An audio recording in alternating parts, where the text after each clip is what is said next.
안녕하세요. 반갑습니다. 밀크티의 중대부 친구들. 머리부터 발끝까지 핫 이슈 사회 시간입니다. 자, 오늘은요. 6강 너의 위치를 감시한다. 바로 GPS에 관한 내용인데요. 오늘은 GPS를 다양한 분야에서 활용하고 있는 내용, GPS의 원리, 이런 내용 공부해 보도록 할게요.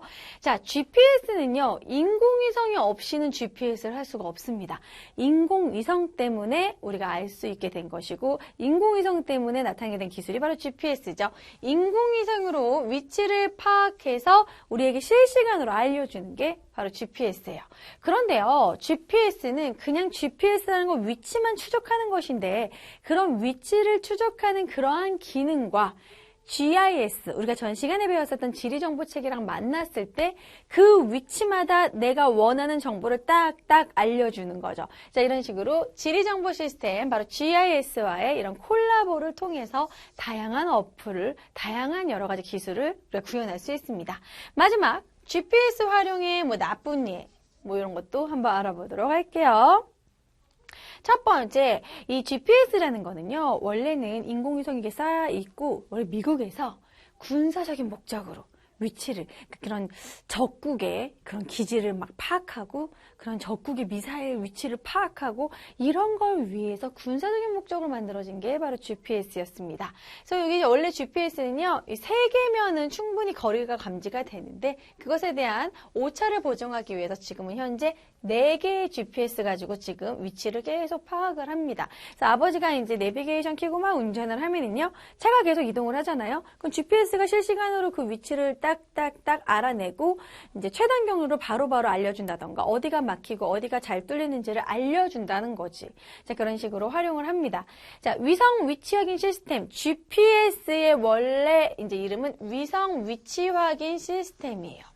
글로벌 포지셔닝, 그런 S 시스템인데, 이제 글로벌로 내가 포지셔닝, 내가 위치를 어디 하는지 알려준다는 거예요. 자, 인공위성을 이용을 해서 위치를 파악하는 기술인데, 방금 얘기했듯이 원래는 군사기술이었다라는 거, 이거 TMI로 알아두세요. GPS는 원래 군사용으로 미국에서 개발한 것이었습니다. 그래서 미국에서 군사용으로 개발돼서 사용을 하다가, 이제 그냥 전체적으로 모두 사용할 수 있도록 2000년대 이후로 각 지역에서 이제 인공위성도 쏘아오르기도 하고, 이러한 시스템을 구축해서 전 세계에 개방을 하고 사용을 하고 있는 것이죠.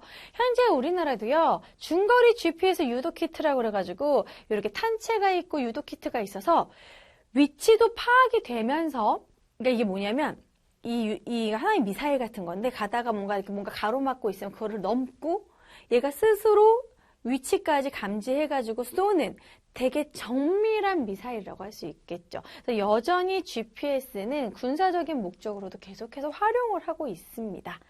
자, 그래서 어쨌든 GPS는 인공위성을 통해서 나의 위치를 실시간으로 감시하고 추적하는 게 GPS라는 걸 확실히 알겠죠? 정확한 용어는 위성 위치 확인 시스템인데요. 자, 이런 위성 위치 확인 시스템 GPS가 바로 지리정보 시스템, 저번 시간에 배웠던 줄여서 GIS, 지오그래픽 인포메이션, 그런 시스템과 만나서 콜라보해서 아주 다양한 어플로 구현할 수 있다는 거예요. 선생님이 봤을 때 최근에 가장 좋은 기능은 버스 도착을 알려주는 버스 도착 알림인 것 같아요. 그러니까 선생님이 예전에 어렸을 때 이제 마을버스 타거나 그냥 버스를 타면 그냥 마냥 기다렸어. 그래서 웬만한 그런 시외버스나 시내버스는 그래도 한 15분, 20분 간격으로 오긴 했거든요. 근데 진짜 우리 동네 마을버스는 선생님이 진짜 거짓말 안 하고 2시간을 기다린 적이 있어. 나는 왜 근데 그걸 2시간을 굳이 기다렸는지 모르겠는데, 만화책을 보면서 그 정류장에 앉아서 막 보고 있었거든? 근데 친구가 이제 목욕탕을 갔어. 한나 안녕. 그래서 버스 기다려. 이러면서 친구가 목욕을 가고, 걔가 이제 젖은 머리를 목욕을 왔는데 내가 계속 기다리고 있는 거야. 너 설마 계속 기다린 거니? 아니, 나 지금 책빌림터 좀 잠깐 갔다 오느라고. 이러면서 너무 창피하니까. 그래서 너무 화가 나는 거야. 야, 지금 2시간이나 지났어. 친구가 알려줬어. 만화 보느라 몰랐는데 진짜 2시간이 걸린 거야. 와, 이 마을버스가 미쳤나? 그랬더니 할아버지들이 운영을 했는데, 이게 번갈아서 식사를 하셔야 되는데 같이 밥을 드시는 거였고, 그래서 2시간 동안 진짜 마을버스가 안 왔던 기억이 나거든요. 그래서 그때 너무 화가 나서 그 민원 그 엽서를 뽑아가지고 막 열받은 그 분노를 표출했어. 그랬더니 그때 당시 성북구 구청에서 선생님한테 그 무슨 구급함을 줬던 아주 저기 동네 지역에 관심이 많은 어린이라고 줬던 기억이 나는데 그때는 정말 버스가 어디까지 왔는지 도대체 언제 올지 모르고 하염없이 기다렸어요. 하지만 지금은 이제 각 지방마다 굳이 휴대폰으로 어플을 깔지 않아도 어르신들도 볼 수 있게끔 각 지역이 정류장마다 다 이렇게 구축한다고 하거든요. 몇 분 뒤에 몇 분 뒤에 몇 번이 이렇게 오고 지금 어느 지역을 지났고 알려줍니다. 그거에 맞춰서 내가 기다릴 수 있도록 만약에 이 버스가 지나가 버렸으면 다른 버스를 탄다던가 그런 식의 선택지도 이제 줄 수 있겠죠. 자, 그뿐만이 아니라 버스를 기다리는 이런 버스 도착 알림이 또 있고요. 이 밑에 있는 어플 같은 경우에는 내가 이 어플을 켜고 돌아다니면 그 지역 근처 맛집을 알려줘. 이런 거 같은 경우에는 이제 관광을 갔을 때 내가 그 지역을 잘 모르잖아요. 그럼 그 관광에 뭐 제주도에 가서 쓰는 제주진이라는 그런 어플도 있고요. 각 나라별로 그런 어플을 키면 주변에 유명한 맛집 정보와 리뷰도 뜨는 이런 식으로 다 이렇게 구축을 했습니다. 그래서 별점도 있고 뭐 선생님은 이제 스쿨푸드를 찾아봤어요. 뭐 스쿨푸드가 지금 이렇게 있다. 그래가지고 이렇게 다 주소까지 그러면서 내가 여기 갈 거다 띵 누르면 바로 내비게이션을 변신해서 내가 가는 길을 알려줘. 도보로. 이런 식으로 이제 지리 정보 시스템과 GPS가 나의 위치를 잡고 그 주변 지리 정보를 주는 거야.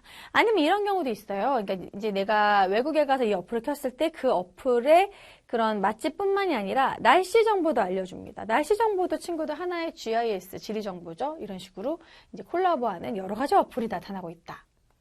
자, 그 다음에 더욱더 발달한 과학기술은 바로 증강현실이죠. 증강현실은 친구들 아마 포켓몬고에서 많이 봤을 거예요. 그래서 어느 지역이든 가면 내가 위치한 걸 GPS에서 감지한 뒤 거기에 포켓몬 시리즈 누군가를 뿅 띄우게 해가지고 걔를 잡는 거죠.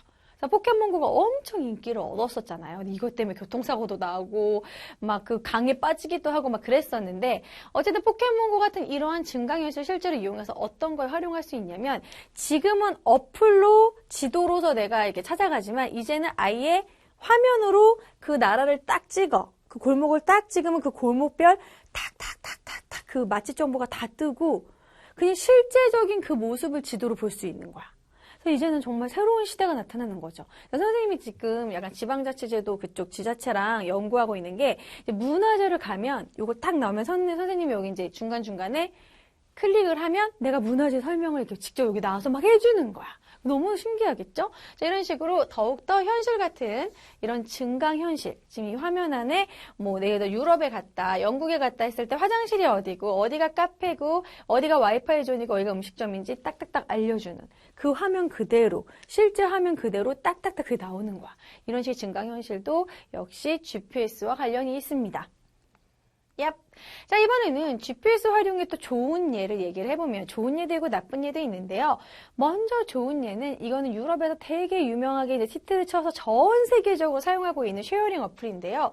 쉐어링은 보살피고 이제 보호하기 위한 그러한 어플인 거죠. 그러니까 예를 들어 나의 이제 유괴범이라든지 이런 게 많으니까 아이들 등하교할 때 이 쉐어링 어플을 켜서 얘가 지금 어디쯤 오고 있는지 엄마가 그걸 보고 있다든지 뭐 아니면은 이제 소중한 여자친구를 지켜주기 위해서. 근데 사실 지켜주기 위해서 GPS를 하는 요 부분까지는 좋아. 그러니까 예를 들어서 친구가 이제 지방에서 여자애가 자취를 서울에서 하게 됐는데 그 친구가 너무 이제 무서워하고 그러니까 그래도 그럼 내가 항상 쉐어링 서비스로 이제 서로 우리 좀 지켜주자 이런 식으로 혼자 사는 여자들끼리 이런 걸 한다던가 그런 건 좋은 예라고 할 수 있는데 여기서 조금 더 깊이 들어가면 이제 나쁜 예도 있습니다. 일단 좋은 예 하나 더 볼게요. 좋은 예는 또 철새한테 GPS를 부착해서요. AI 경로를 감시하는 이런 게 좋은 예도 있고 이 뒤에 배경 같은 경우에는 아이들 등원 차량 그런 아이들 그런 셔틀 차량이 어디까지 오는지 부모님한테 어플로 알려주는 그런 GPS 서비스입니다.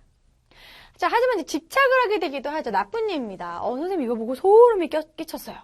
커플 앱인데 뭐 커플 각서, 사랑 각서 이런 식의 이름인데 그럼 이거 안 하면은 우리의 사랑은 각서가 아닌 건가? 여기 보면은요 요즘에는요 뭐 과학기술이 발달해서요 옛날에는 위치 추적까지 했어요. 근데 지금은 스마트폰 정보, 배터리가 얼마큼 남았는지. 그러니까 여자친구가 오빠 배터리가 없어서 연락을 못 받았어. 지금 배터리 만땅인데 무슨 소리야? 그러니까 뭐 거짓말할 수가 없는 거야. 다 추적하고 있어. 그리고 내가 최근 사용한 어플. 사생활에는 없다. 그리고 내가 지금 카톡을 사용해서 무슨 내용으로 카톡을 주고받았는지까지 아이의 미러링 서비스로 그게 된다는 거야. 커플의 상태, 뭐 데이트 기록, 위치 안심은 기본이고 이동 경로, 현재 위치. 와, 이런 어플을 굳이 깔아야 될까? 선생님이 이거는 좀 인권 침해라고 생각해요.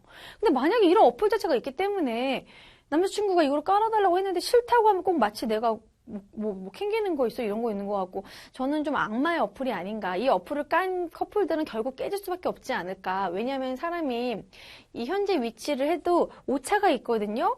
아, 근데 그 주변에 분명히 내가 도서관이라고 했는데 이상한 뭐 공간이 뜬다던가 그러면 이제 싸우는 거예요. 그래서 어쨌든 정교해진 커플 어플로 요즘은 사생활 침해 문제가 좀 심해지고 있다라는 거. 그래서 이러한 나쁜 예도 있습니다. 여러분 친구들은 이제 부모님들이 이런 거 깔아가지고 너 PC방이지? 막 이러고 맨날 어디야? 학원 아닌 것 같은데. 그래서 부모님이 또 이렇게 여러분들을 감시하기도 하죠. 자, 이런 것도 하나의 이제 사생활 침해, 인권 침해가 될 수 있겠습니다. 또한 또 나쁜 예라고 할 수 있는 북한에서 GPS를 막 교란을 해요. 그래서 북한 GPS 교란에 서해가 긴장하고 있다라는 기사를 찾아봤는데 이게 뭐냐면 북한에서 군사적인 목적으로 GPS를 교란하는 걸 막 자꾸 시험을 해. 그러다가 이제 그 서해 같은 데서 계속 어업 활동을 하던 어민이 GPS가 교란돼가지고 내비게이션이 잘못 알려줘서 월북을 하는 경우가 아주 자주 나타납니다. 왜냐면 바다에서는 뭐 이렇게 휴전선이 딱 정확히 정해져 있지 않잖아.